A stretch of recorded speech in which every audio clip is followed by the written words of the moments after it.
of Oman television. First, the headlines. His Majesty the Sultan offers condolences to His Highness the Emir of Kuwait on the demise of late His Highness Sheikh Nawaf Al-Ahmad Al-Jaber Al-Sabah. His Majesty Sultan Haytham bin Tariq greets the Emir of Qatar on his country's National Day anniversary.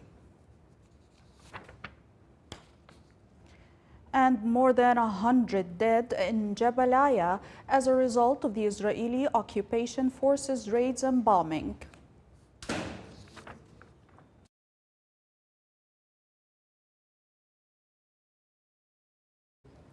Those were the headlines. Now for the news in detail.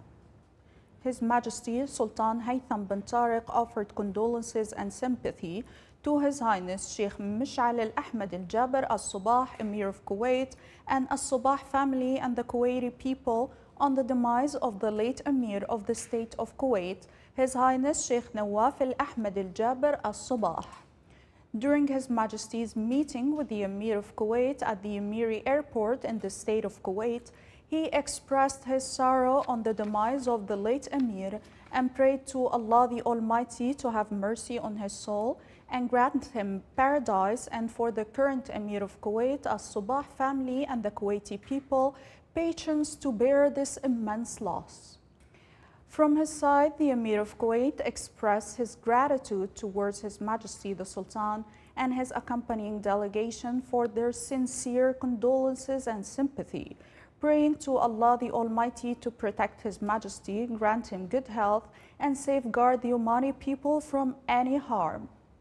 His Majesty the Sultan is accompanied by an official delegation that includes His Highness Sayyid Fahd bin Mahmoud Al Said, Deputy Prime Minister for the Council of Ministers, His Highness Sayyid Bil'Arab bin Haytham Al Said, His Highness Sayyid Taimur bin As'ad Al Said, a Chairman of the Board of Governors of the Central Bank of Oman, His Excellency Sayyid Khalid bin Hilal Al Busaidi, Minister of the Diwan of the Royal Court, His Excellency General Sultan bin Mohammed Al Nu'mani, Minister of the Royal Office, His Excellency Sheikh Abdul Malik bin Abdullah Al Khalili, Chairman of the State Council, His Excellency Sayyid Ahmud bin Faisal Al Busaidi, Minister of Interior, His Excellency Sayyid Badr bin Hamad Al Busaidi, Foreign Minister, His Excellency Dr. Abdullah bin Nasser Al Harrasi, Minister of Information, His Excellency Sayyid Faisal bin Ahmud Al Busaidi, Advisor at the Diwan of the Royal Court, and His Excellency Dr. Saleh bin Amir Al Kharousi, Ambassador of the Sultanate of Oman, accredited to the State of Kuwait.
His Majesty Sultan Haytham bin Tariq has left the Sultanate of Oman, heading to the state of Kuwait to offer condolences and sympathy on the demise of the late Emir of the state of Kuwait, His Highness Sheikh Nawaf al-Ahmad al-Jaber al-Sabah.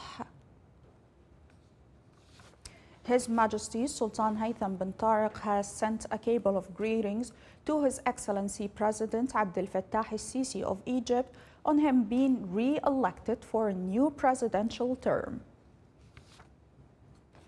His Majesty Sultan Haytham bin Tariq has sent a cable of greetings to His Highness Sheikh Tamim bin Hamad Al Thani, Emir of the State of Qatar, on his country's National Day.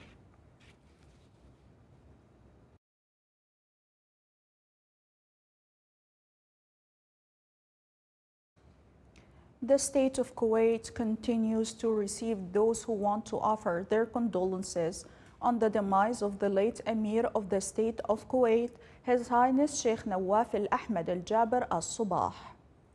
The delegations offering their condolences hailed the role of the state of Kuwait and its late Emir in enhancing the development fields and peace efforts in the region and the world.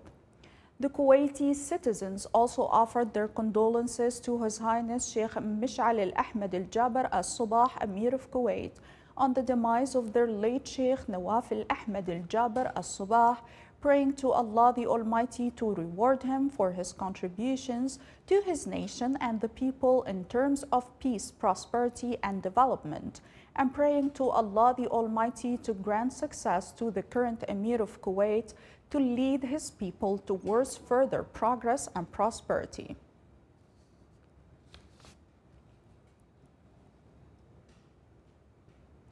The Sultanate of Oman participated in the works of the 31st round for the United Nations Economic and Social Commission for Western Asia, ESCWA. The meeting aimed to create a joint Arab and regional vision to uplift the region within the challenges that face the Arab region. The meeting discussed the strategic initiatives and projects within 2045 vision. The Sultanate of Oman delegation was presided over by His Excellency Dr. Saeed bin Mahmoud Al-Saqri, Minister of Economy. More than 100 Palestinians were killed as a result of the Israeli occupation raids in Jabalia refugee camp in northern Gaza Strip yesterday. In Deir al-Balah in central Gaza, 12 Palestinians were killed and dozens were injured. An Israeli raid on a house in Rafah led to the death of no less than 4 Palestinians, and the Israeli occupation bombed a house in Gaza Strip, which led to the death of 24 Palestinians and the injury of dozens. The Ministry of Health in Gaza said that an Israeli tank shell hit the maternity building inside Nasser Hospital in Khan Yunis, resulting in the death of a girl, noting that the number of deaths in Gaza Strip had risen to 19,000 Palestinians.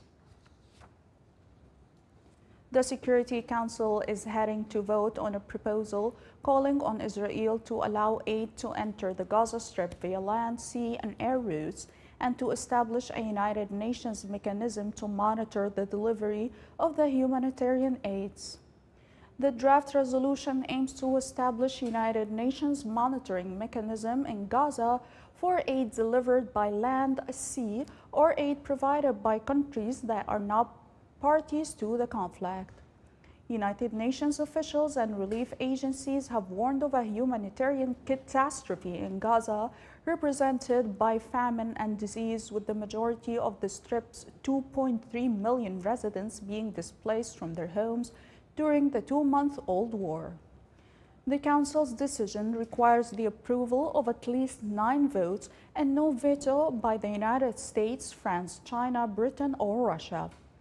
Earlier this month, Washington vetoed a resolution in the 50-member Security Council that demanded an immediate ceasefire in Gaza on humanitarian grounds. Egyptian President Abdel Fattah al-Sisi has won re-election to third 6-year term in the office. The National Election Authority said today that Assisi recorded a landslide victory of 89.6% of the votes, calling in the highest voting percentage in Egypt's history. The vote was overshadowed by the Israel-Hamas war in Gaza on Egypt's eastern border, which has threatened to expand to wider regional turmoil. The North African country is also in the midst of an economic crisis, with monthly inflation surging about 30%.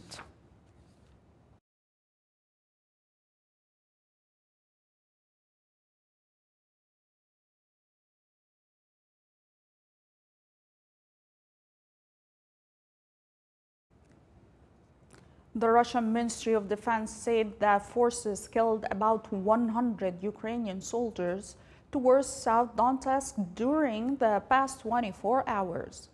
The ministry stated that its forces destroyed 3 vehicles, 9 long-range firing points, and an anti-battery radar station. For its part, the Ukrainian Ministry of Defense said that a number of villages in the Russian and Belgorod region were attacked, noting that the Russian attacks with drones led to the death of 1 person in the Odessa region. The ministry added that it shot down 20 aircrafts and 1 missile in the region. South Korea and Japan said North Korea fired a long-range ballistic missile, its second launch in less than 12 hours. South Korea said the missile was launched from an area near the North Korean capital, Pyongyang, towards the sea off the east coast and traveled about 1,000 kilometers. It added that the missile is an intercontinental missile with a range of more than 15,000 kilometers and can reach anywhere. For its part, Japan stated that the missile reached an altitude of more than 6,000 kilometers.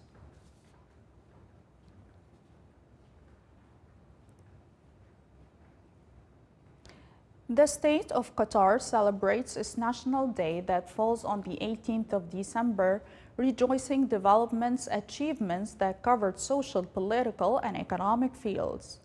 The Qatari people on their National Day are proud of the tangible accomplishments that focused on Qatari citizens and nation building since the establishment of the state. The Sultanate of Oman and Qatar are bound by deep-rooted strong relations, which are being strengthened thanks to the far-sighted vision of His Majesty Sultan Haytham bin Tariq and His Highness Sheikh Tamim bin Hamad Al Thani, the Emir of Qatar. These were translated into political, economic, and cultural cooperation between the two countries through the establishment of a number of joint projects and commercial exchange. The state of Qatar is moving forward with steady steps, fulfilling aspirations of its people of further development and prosperity through the establishments of ports, airports, and road network that is in line with the global standards, in addition to a number of projects that made the state of Qatar an economic destination in the region and the world. On the political level, the state of Qatar was able to extend bridges of love and peace worldwide while enjoying a prestigious, respectful position among the countries of the world, in addition to its active role in the Gulf Cooperation Council countries, including the Arab League and the United Nations. The Qatari diplomacy played a great role in resolving a number of issues, bringing points of view closer, promoting values of peace and stability among the countries. This is the Sultanate of Oman television. Before we end tonight's news bulletin, here are the main points once again. His Majesty the Sultan offers condolences to His Highness the Emir of Kuwait on the demise of late His Highness Sheikh Nawaf Al-Ahmed Al-Jaber Al-Sabah. His Majesty Sultan Haytham bin Tariq greets the Emir of Qatar on his country's National Day anniversary. And more than 100 dead in Jabalia as a result of the Israeli occupation forces raids and bombing. With that, we come to the end of tonight's news bulletin from all of us here at the newsroom and the studios. Thank you for watching and have a good night.